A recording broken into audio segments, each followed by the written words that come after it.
Hey guys, here we are with our second update about Brass Pittsburgh. The first thing I wanted to highlight is in the original announcement thread. Gavin talks about there's a fourth Brass game currently being designed by Martin Wallace. So the current Brass Pittsburgh is mostly Gavin Brown's design with some advisory from Martin Wallace, the original designer of the original game. But I guess Martin Wallace actually worked on his own game set in Scotland that apparently was already made public, but I didn't know about it, and I don't think most people know about it. So there is a fourth Brass coming, Brass Scotland, and I don't know. It's like not clear if that's the same one that's alluded to about being a minimalist version, or if it's a completely different one. Maybe this is the fifth one.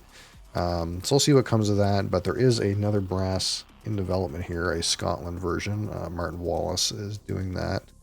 So next we come to the second big update, the Black Gold Rush. So we're talking about oil, of course. So in the new version of Brass Pittsburgh, there is going to be an oil resource. And when you build these pipeline tiles, so there's a pipeline tile similar to a rail tile where you can use it to suck oil out of the oil wells. You flip one of these prospecting tiles, and that will increase your income and reveal how much oil is in that particular well.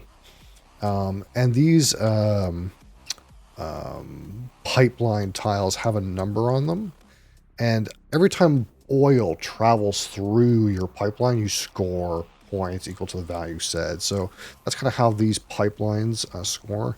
They seem to be attached to the kerosene industry, which was briefly in a shot from the first update. But this kerosene industry, one of the main notes is that you reduce your income when you build a kerosene industry.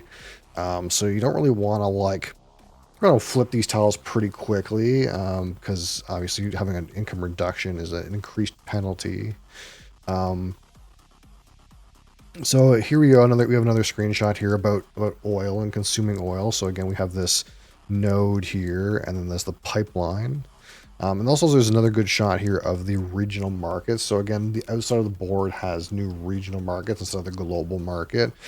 This outside market seems to have Coke and steel.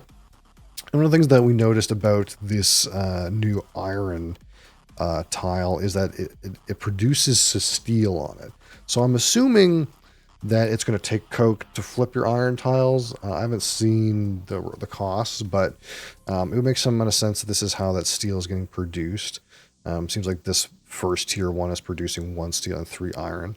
But this is the first time that I think we've seen the actual Coke resource, these red cubes, almost Coca-Cola, if you will. So oil travels via rail like any other commodity in the game, but the first leg of the journey must be through a pipeline connected to a city. So you can connect the pipeline to a city and then ship the oil by rail. It's not exclusively moving through pipelines. But when the oil moves through the pipelines, you get the player whose pipeline it is gets the printed reward here. And obviously there's better and better pipelines as you go up the tree here. This 5-point pipeline seems pretty nice. So it says many manufactured good tiles also require oil to flip.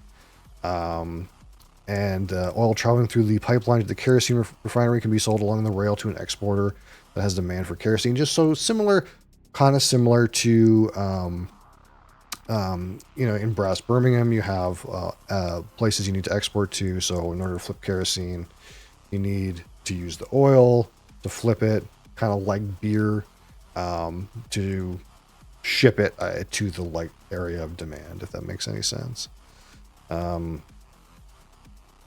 So the other thing that was included in here is the crown jewel industries, and in particular, they focused on oil cities. So this is the crown jewel industry that's on top of the kerosene track.